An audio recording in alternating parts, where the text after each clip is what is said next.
start there. So you're getting ready to go to a convention. D-Spirits is it's taken off. Yeah, tell me about this convention you're going to. You were at one a few weeks ago as well, right? Yep, we were at MomoCon. That was in Atlanta. That one had about over 45,000 attendees that was there. So that was our very first convention. That went really well. Then maybe like a week or two after that, we went to Charlotte for a convention called Collecticon. That one's more so just people who are into like collecting just collection stuff like cards, like the Funko toys, stuff like that. So that was a really good convention as well. Not as big, but a lot of people were interested in our brand. We sold out. We sold out at both conventions. And then the one that we have coming up this week is called DreamCon. So that's run by RDC World, which is a huge popular like group of guys on YouTube. APS will be there. They are like a huge YouTube platform that plays Yu-Gi-Oh and stuff like that, and a slew of other influencers and actors and things like that from anime shows. Nice. That sounds exciting. Good to get the brand out there, good brand exposure. But I mean, just starting a whole trading card company, that's pretty crazy. You started with the Kickstarter, but how did you, when did the idea form to like launch D-Spirits, and how did you actually do it? Yeah, well, I wanted to do it years ago. I mean, since I was a kid, I grew up watching Pokemon, so I always wanted to do like my own like Pokemon, but like with kind of like my ideas or things that I would, kind of like enforce and play with. And then just developing myself as a professional animator. I just used some of the money that I saved from doing that to start like the sample cards, which are like the test versions of the cards. And from building that up for maybe about I wouldn't even say I built that up for maybe about a year. I built that up, I want to say yeah, about a year. And then I launched the Kickstarter, and then that just like really successful, and here we are today. Yeah, that's awesome. So like truly organically, an organic start. Yeah, definitely very organic. We had still to this day no huge investors, no investors at all, actually. Everything has just been independently run so far. Yeah. How is I was going to ask, how is your background as an animator translate into trading cards and designing the cards? And yeah, how does like your kind of real world experience help you out with that? I would say like I did like a short run of like comic books I would print out, and I learned like how to template them and do text, obviously like do art, just learning how to like show the characters in an expressive way. Now we have other illustrators that are handling the cards, but the original ones were all my work. So I would say just being a part of those things, learning like manufacturing, that's another important thing. I still handle all Yeah. the manufacturing, learning what things the printers and like toy makers and all that stuff need. Those are things that I learned while I was just doing like animation and independent stuff. Yeah. Yeah. Was that also, I mean, I guess I'm going to assume you grew up playing with trading cards and that's what inspired it. So obviously there was the fascination of the trading cards, but was all that business stuff with manufacturing, was that all a surprise to you when you started, or was that something like you kind of knew about because you were studying the game a little bit? Well, even when I was a kid and I loved Pokemon, I always admired the business aspect of it, as Okay. far as like this is a entertainment media, form of media, whatever. But I already knew that as a young kid, like they were worth billions of dollars. So I wasn't ignorant to that fact. I think when I started getting my hands wet and like really learning about the manufacturing, to me the process is fun. I will say when I did the manufacturing on the cards versus like the toys and things like that, that was a little bit more strenuous, and there were things about the card manufacturing that I didn't know. And those things did like kind of like just push production back a little slower than I initially expected. And it wasn't fun at first. But now that I'm used to it, it's like, okay, I know like what to submit and what to give them to start the production phase. Yeah, I guess it's all a bit of a learning process, but at least you kind of knew there was a lot more to it than just like the collecting side or designing side. There was a whole business and then the marketing of it. So, but yeah, speaking of marketing, you're obviously active on social media, you're at conventions. So there seems to be like a whole mix of different ways you're going about marketing. You're working with some influencers, seeding products. Yeah, like, so what have been your marketing methods so far to kind of spread the word? Yeah, I'm just trying to get it everywhere. I think that so far, like I want to say, our pre-marketing has been very well and insightful. Up until now, we haven't had any like product on the website where people can go buy. Everything really has just been based off of our previous print run that we did with the Kickstarter. So there's not really ways to get it from us directly. You have to get it through the secondhand market. But I think just attention-wise on the brand, working with you with the social media aspect as far as like showing the animation, that's something I look forward to continue growing because that was very beneficial. To me, it's not just about the card game. I really want all aspects of it, like the show, eventually a video game, toys, everything to like really be at the forefront. So I do think the different aspects kind of work them. Like recently we had Royalty Brown, Chris Brown's daughter, opening some of the D spirits. And that got a lot of attention as well. And we have influencers that are like in the actual card community that look at the products. But I definitely think between marketing the animation videos and getting a lot of like people on it that way, learning the D spirits and learning like what they do, and actually starting to attend the conventions now and actually having people be able to sit down and play the game like while they're there. I think those two things have really been the most beneficial so far. Yeah, definitely. It's one thing to see it, and then it's a good way to build a fan base. And then once they actually go to the show, it becomes real. They can actually say, okay, these are real cards I can buy. It's not just like a animation or video. Like there's a real product there. Right. Yeah, that definitely was even for me, because I haven't been in the public with it, to be honest. It was very refreshing to see people's reaction to something new.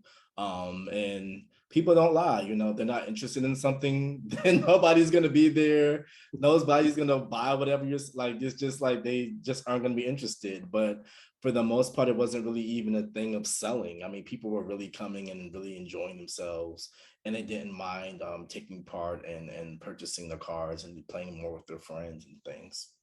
Yeah, for sure. And all of that is like about discovery, which I think is something social media can help do when you're trying to, I think, get in the market.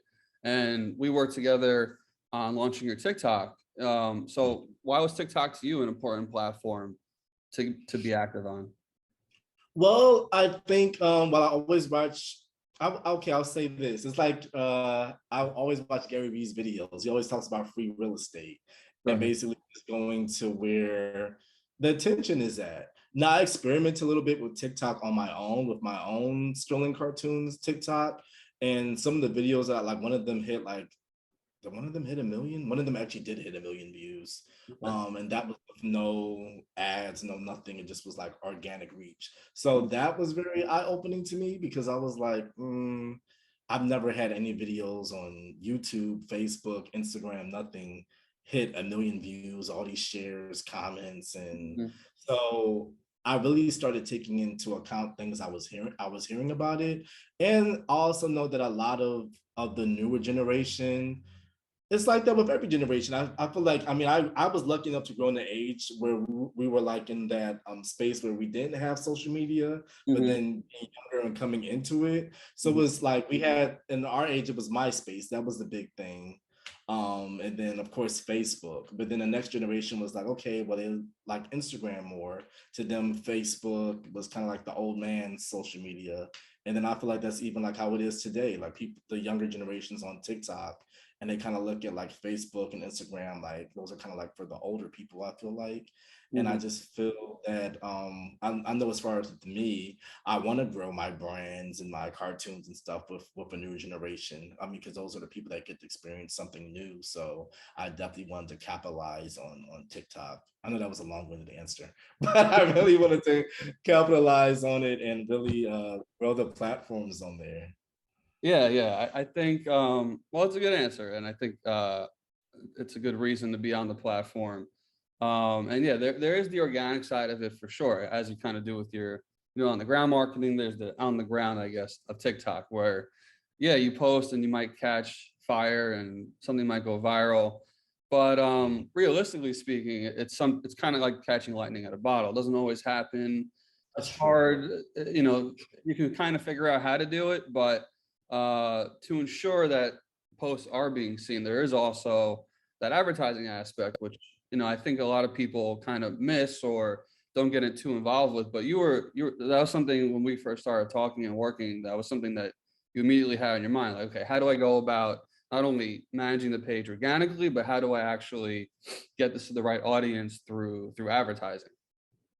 Yeah, I mean, I spent time when I was a free. I still want to get into freelance, but when I spent time doing majority freelance animation, all that was me marketing myself on the internet. I mean, so I already knew like the power of social media, and how important it is. So that's why I definitely wanted to, partner with you and have you help me put some steam into it and really help get it into the front of other people's eyes who don't, who want to come across it otherwise.